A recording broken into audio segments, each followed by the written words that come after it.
पूरे शहर में दंदनाते फिर रहे हैं। 60,000 की तादाद भी बताई गई। याद रखेगा 13 लोग रोजाना कुत्तों का शिकार बरत रहे हैं। ये सरकारी आदाद शुमार है। लेकिन अगर एनिमल हस्बेंड्री डिपार्टमेंट जिसकी ये जिम्मेदारी है कुत्तों पर रोकथाम करने की, कुत्तों की नसबंदी करने की, उसके साथ श्रीनगर म्युनिसिपल कॉर्पोरेशन की, अगर वो नाकाम है, लेकिन कहीं न कहीं हमारा एनिमल हस्बेंड्री एक चीज में कामयाब है और वो है हमारी पोल्ट्री इंडस्ट्री को खत्म करने में। हमारी श्रीनगर में जितनी भी पोल्ट्री इंडस्ट्रीज थी उसके हवाले से आज इस कॉन्फ्रेंस के दौरान कुछ अहदेदारों ने नाम न बताने की शर्त पे हमें बताया कि श्रीनगर में वाइंड अप हो चुका है, वॉश आउट हो चुका है पोल्ट्री इंडस्ट्री, और श्रीनगर के आसपास के इलाकों में जो एनिमल हस्बेंड्री के पोल्ट्री फार्म्स थे वहां पे अब कुत्ते ही नजर आते हैं। वो चूजे, वो मुर्गियां, वो मुर्ग, वो सब कहीं नजर नहीं आते हैं। और उसके लिए महकमे के अहदेदारों को जिम्मेदार ठहराते हुए हमें उन अहदेदारों ने बताया कि एक फ्री जो इसमें मांग है उनकी कि उसको तहकीकात की जाए कि आखिर श्रीनगर शहर के आसपास जो हमारे पोल्ट्री इंडस्ट्रीज थी, शहर में नहीं बल्कि शहर के आसपास के इलाकों में, और जो सरकारी तौर पे जिन्हें कंट्रोल किया जाता था, जिन्हें चलाया जाता था, वो इंडस्ट्री क्यों बंद हो चुकी है। ये हमें कुछ सीनियर अहदेदारों ने नाम न बताने की शर्त पे बताया और हमने भी उन्हें यकीन दिलाया कि हम उनकी ये बात अरबाब इक़्तिदार तक जरूर पहुंचाते हुए उम्मीद करेंगे कि इस मामले में भी तहकीकात करें, क्योंकि पिछले साल हमने महकमे का एक पोल खोलते हुए बता ही दिया था कि पिछले साल जो दवाई जानवरों को दी जाती है वो नकली थी। अब की बार वो चूजे, वो मुर्गियां, वो भेड़, वो किससे मरे हैं, वो क्या हुआ उनका, क्या उस दवाई से मरे या सरकार के इस इदारे को किसी खास मतलब की वजह से उनको मारा गया।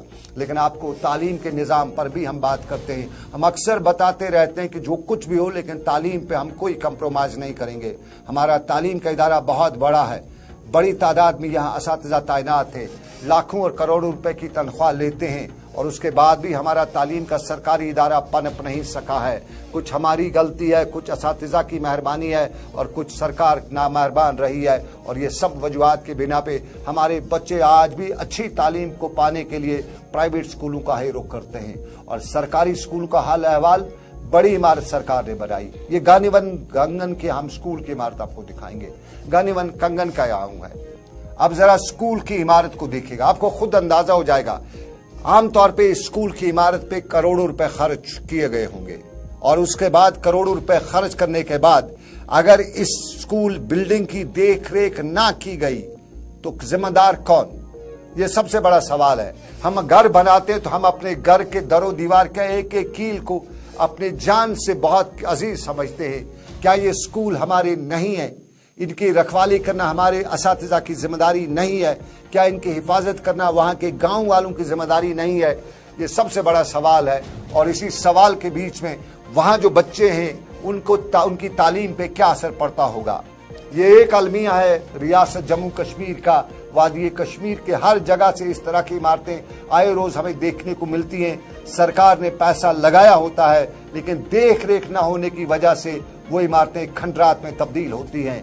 अभी इमारत अजीम थी, खंडर बता रहे हैं, ये हम बाद में कहते हैं, लेकिन अभी तो निशान है, अभी इसको ठीक किया जा सकता है। जरा सुनिएगा, बच्चे से लेकर बड़ों तक हमारे नुमाइंदों ने वहां पे बात की। मैं मोहम्मद से हूँ। यहाँ पे हमारे स्कूल की हालत आप खुद देख सकते हो, हमारे ग्राउंड्स की हालत देख सकते हो। जैसे कि यहाँ पे वाटर नहीं है, हम यूनिफॉर्म रोज धोते हैं, जैसे कि हर टाइम यूनिफॉर्म हम हर दिन धो कर आते हैं, हमारी यूनिफॉर्म गंदी हो जाती है। आप ग्राउंड का हाल देख सकते हो, यहाँ पे कचरा देख सकते हो। जैसे कि यहाँ पे वाटर की बहुत प्रॉब्लम है, ग्राउंड हमारा नहीं है। हम जहाँ भी खेलने जाते हैं हमें प्रॉब्लम होती है क्योंकि हमारे यहाँ पे ग्राउंड नहीं, क्योंकि हम यहाँ पे खेल नहीं सकते हैं। मेरा नाम मोहम्मद उस्मान है, मैं क्लास 10th में का स्टूडेंट हूँ और हमारे आपसे यही गुजारिश है कि हमारे यहाँ पे बिल्डिंग्स की बहुत ख़राबी है, यहाँ पे क्लासरूम्स की बहुत प्रॉब्लम आती है और हमें 160 रोल 10th में है और हम एक क्लास में बैठते हैं जहाँ पे हमें ठीक से समझ भी नहीं आता लेक्चर। और हम गवर्नमेंट से गुजारिश करना चाहेंगे कि हमारी क्लासरूम, ये गानीवन गांदरबल के स्कूल की इमारत है और यहाँ पे जो नुकसान हुआ है क्या इसके लिए पब्लिक को जिम्मेदार ठहराया जा सकता है? नहीं, इसके लिए वो लोग जिम्मेदार हैं जो वहां पे तालीम देते हैं। वहां का हेडमास्टर जिम्मेदार है, ये सीईओ बडगाम जिम्मेदार, गांदरबल जिम्मेदार है, ये वहां का जो एजुकेशन ऑफिसर है, ब्लॉक एजुकेशन ऑफिसर जाडीओ जिसे शायद कहा जाता है, ये वो जिम्मेदार है। क्योंकि इमारत सरकार ने बनाई, रखवाली कौन करेगा? और इसके लिए अगर हो सके सरकार को एक बार कुछ सख्त कदम उठाए। इसके लिए डायरेक्टर जो एजुकेशन है वहां से लेके जो सीईओ है, वहां ZDO है, वहां हेडमास्टर, अगर उनकी तनख्वाह काटी जाए तो कहीं न कहीं हालात बदल सकते हैं। और अगर हालात बदलने की बात करें तो महकमा एजुकेशन बच्चों के साथ कितनी खिलवाड़ करता है। ताज़ा मिसाल हमें सरहदी जिला के दूर दराज गांव दिवर के सरकारी स्कूल से मिली है, जहां के असातिज़ा को तब्दील करके वहां दूसरे कॉलेज में ट्रांसफर किया गया है, क्योंकि कॉलेज में बच्चों को पढ़ाना था और हाई स्कूल में बच्चों को शायद पढ़ना नहीं था। और यही वजह है कि दिवर लोलाब के स्कूल के सारे बच्चे इन दिनों गली नुक्कड़ पे नजर आते हैं। अक्सर वहां पे खबरें आती हैं कि बंग वगैरह की ज्यादातर वहां पे कंजप्शन हो रही है और बच्चे भी उसमें मुलविस हैं। और होंगे भी क्यों नहीं, जब बच्चों को स्कूल में उस्ताद नहीं होगा तो वो स्कूल में करेंगे क्या।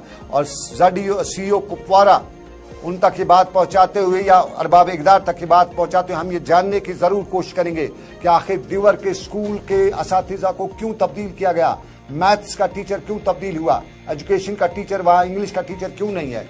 अगर ये दो इंपॉर्टेंट सब्जेक्ट्स के टीचर नहीं होंगे तो फिर उस कौम के बच्चे क्या कर पाएंगे, कितना आगे कंपटीशन में उतर पाएंगे। ये वो सवाल, वो अलमिया जो हम सरहदी जिला कुपवाड़ा की आवाम के असरार पर अरबाब इक़दार तक पहुंचा रहे हैं।